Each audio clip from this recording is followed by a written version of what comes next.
The Bible tells us that the fear of the Lord is the beginning of wisdom, and that those who keep His commandments will have a good understanding. How can we know who our Creator really is? He has given us an unchanging sign, the seventh-day Sabbath. That is the identifying sign that theologians and the scholars who believe them will never be able to associate with Sunday gods, no matter how hard they try.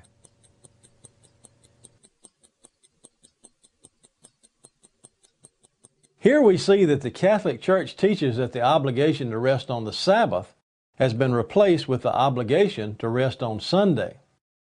The Catechism states that the formula regarding the fourth commandment is remember to keep holy the Lord's Day.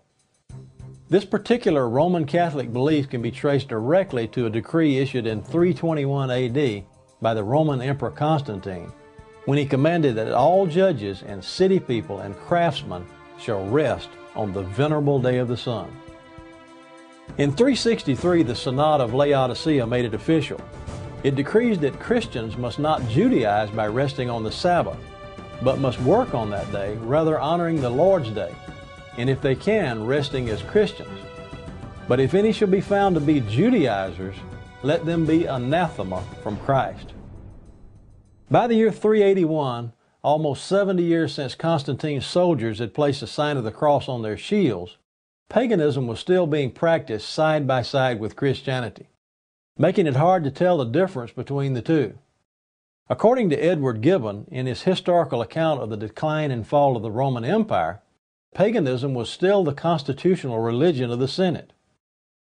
The hall or temple in which they assembled was adorned by the statue and altar of Victory, a majestic female standing on a globe with flowing garments, expanded wings, and a crown of laurel in her outstretched hand.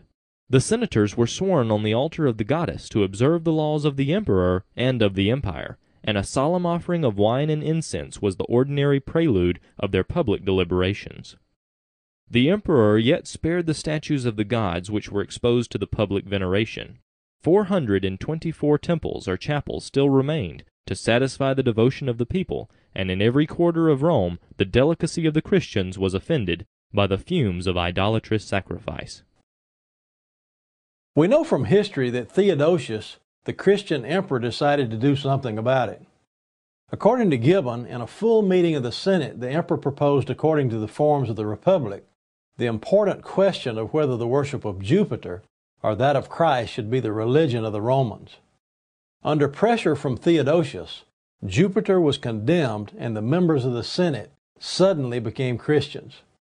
Christianity became the state religion of the Roman Empire, thereby firmly establishing the authority of the Roman Catholic Church.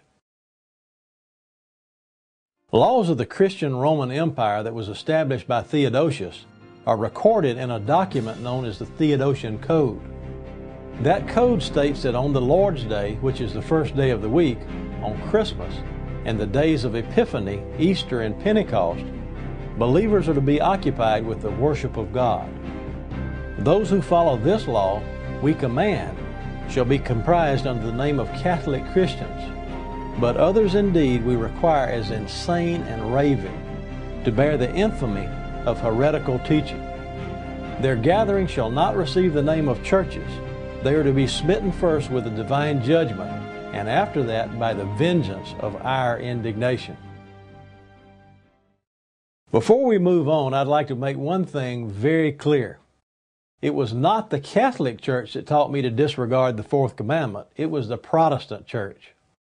Scores of books have been written documenting the Catholic Church's involvement with substituting Sunday in place of the seventh-day Sabbath. They don't deny it. They say that the Church has the authority to make that change, and they're proud of it. Catholic theologians are honest about it. It's the Protestant theologians who are in denial. The majority of the Protestant reformers did nothing to address the substitution of Sunday in place of the Sabbath, and Protestant theologians are ashamed to admit it. Most will do almost anything to avoid an honest and in-depth discussion about rest on the seventh day. Most attempt to change the subject to Sunday worship as fast as they can. The inventions of theologians are no challenge for Zeitgeist. That is why they focus on tradition rather than what the Bible really says. For over and over again, archaeological findings have proven the Bible to be an extremely accurate record of historical events. In conclusion, it must be said that Zeitgeist is right about many things when challenging the traditions of the theologians. According to the biblical record, they are dead wrong about Jesus.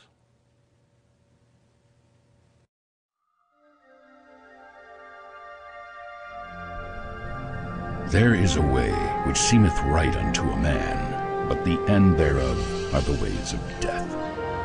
About 20 years ago, I found out that many of the things I'd been taught in church for most of my life were not based on what the Bible teaches, but rather on traditions that were gradually developed over the past 2,000 years. Doctrine based on the traditions of men that the Bible actually warns us about. Time is the ally of deceit. Travel through time with Richard Rives by way of a revealing study series that unravels the master plan to usurp the authority of the Creator. What did the first century Christians actually believe?